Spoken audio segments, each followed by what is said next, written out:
Friends, સ્વાગત છે તમારું બધાનું મારા ફૂડી ફૂડી કિચનમાં. અને આજે આપણે બનાવશું મમરા વગરની ભેળ નહીં પણ ચાટ, જેને મેં નામ દીધું છે ચના ચાટ, જેની અંદર બધી ચટપટી વસ્તુ નાખવામાં આવશે ને પછી એ જ ચાટને આપણે કટોરીમાં નાખીને યુઝ કરશું તો આપણે કટોરી ચાટ બી બનાવી શકશું. તો ચલો આજની આપણી ચના ચાટની રેસીપી શરૂ કરીએ. આજે આપણે બનાવવા જઈ રહ્યા છે એક અનોખી ભેળ, જેમાં આપણે નથી રગડો નાખવાનો, નથી મમરા નાખવાના, નથી કાંઈ. તો એમાં આપણે નાખશું બધી ચટપટી વસ્તુ જે આપણને ખાતા જે મોઢામાં એક પંચ આવે. એના માટે મેં લીધા છે કાળા ચણા, એક વાટકો કાળા ચણા જે બાફીને પાણી નીતરાવી દીધું છે. એક મોટું બટેકું લઈ લીધું છે જેને મેં ઝીણું કાપી લીધું છે.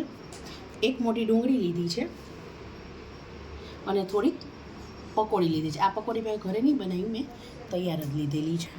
હવે એ સામગ્રી પછી આપણે જ થોડી ચટપટી સામગ્રી લીધી. મેં તમને મારા આગલા વિડીયોમાં બતાવેલું હતું કે આમલીની ચટણી, ફુદીના મરચાંની, કોથમીરની ચટણી, તીખી બૂંદી, મોળી બૂંદી, પછી મસાલા સિંગ જે આપણે બાલાજીને આવે છે, મસાલા સિંગ એક વાટકી એક લીધા છે.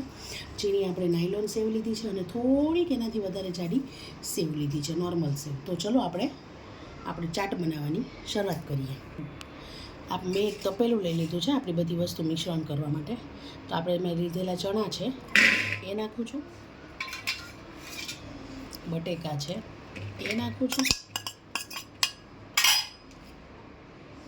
હવે આપણે નાખશું આપણી થોડી સામગ્રી, જેમ કે થોડી મોળી બૂંદી.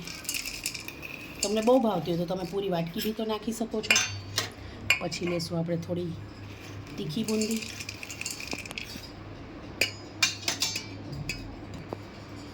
પછી આપણે લેશું આપણા થોડા મસાલા સિંગ. તમને બહુ ભાવતા હોય તો તમે બધા બી એડ કરી શકો છો.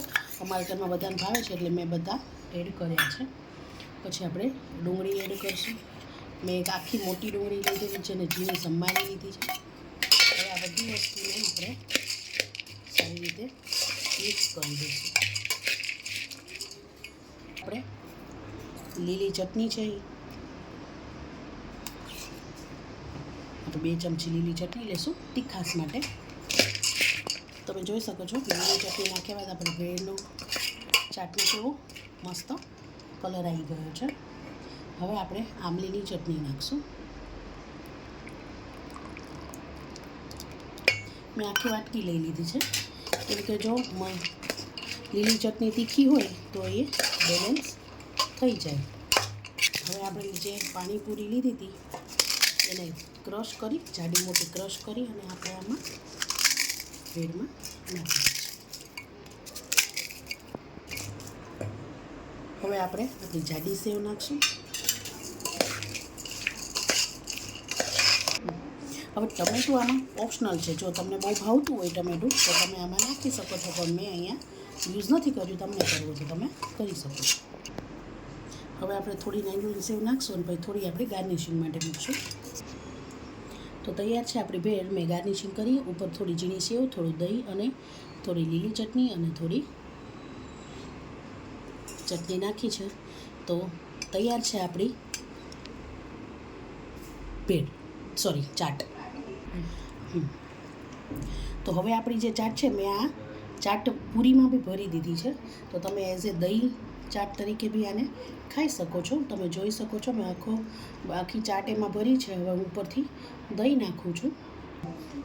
આપણે થોડી ચટપટા સ્વાદ માટે દહીંને બેલેન્સ કરે એવું. હું દહીં મોડું નથી યુઝ કરતી. મેં દહીંમાં સેજ ચાટ મસાલો, સેજ ખાંડ, સેજ મીઠું અને સેજ સિંધાનું નાખેલું હતું. ઉપર આપણે નાખશું થોડી આમલીની ચટણી. ગાર્નિશિંગ માટે સેજ આપણે સેવ નાખી દઈશું, નાયલોન સેવ ઝીણી એવી. તો તૈયાર છે આપણી બાસ્કેટ ચાટ. અને આ જે ચાટ મેં બનાવેલી હતી, આ ચાટ ખૂબ જ હેલ્ધી છે અને બહુ ચટપટી લાગે છે. તમે પ્લીઝ ઘરે મમરાની ચાટ તો આપણે બધા જ ખાતા હશું, પણ તમે આ એકવાર જસ્ટ ટ્રાય કરીને જુઓ અને પછી મને મારા યુટ્યુબ ચેનલ પર કમેન્ટ કરજો. Thank you.